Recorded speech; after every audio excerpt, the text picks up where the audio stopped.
On May 1st, 2003, President George W. Bush landed on the U.S. Abraham Lincoln docked near San Diego. He gave an address from the aircraft carrier to announce the end of major combat operations in Iraq. A banner that read, "Mission Accomplished," hung in the background. Then guerrilla warfare increased during the Iraq insurgency. The majority of casualties of the war occurred after the speech. His triumphant celebration of a mission accomplished became an ongoing reminder that there was more to be accomplished before the mission was over. When Jesus declared, "It is finished," it was no premature celebration of an incomplete mission. The work of salvation was done. The promise of Scripture was fulfilled. The debt of sin was paid. Approximately 700 years earlier, the prophet Isaiah correctly prophesied Jesus' appearance on the cross. He wrote, "He was despised and rejected by men, a man of sorrows and acquainted with grief. And as one from whom men hid their faces, he was despised, and we esteemed him not. Surely he has borne our griefs and carried our sorrows. Yet we esteemed him stricken, smitten by God, and afflicted. But he was pierced for our transgressions. He was crushed for our iniquities. Upon him was the chastisement that brought us peace, and with his wounds we are healed."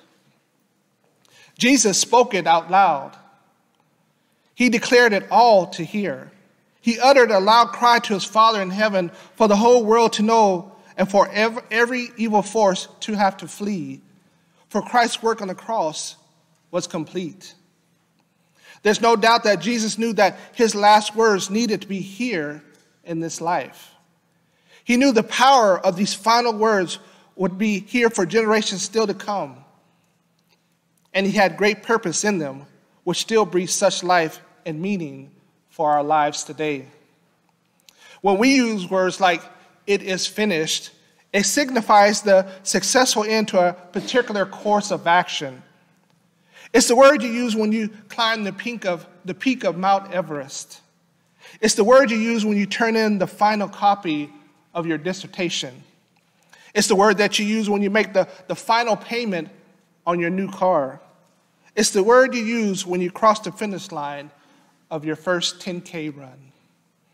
The word means more than just "I survived." It means I did exactly what I set out to do. When Jesus cried out, "It is finished," he meant it was finished in the past, it is still finished in the present, and it will remain finished in the future. Since Jesus Christ paid in full, the work of salvation is now complete. The debt was paid. The work was accomplished. The sacrifice was completed. Instead of a banner hanging behind him, he hung on a cross. The victory over death and Satan was done. One man paid the price for many, and he has been the only man in history to say, "Mission accomplished," because it was true. His triumphant celebration of a mission accomplished became an ongoing reminder that there was no more to be accomplished because the mission was over. It was finished.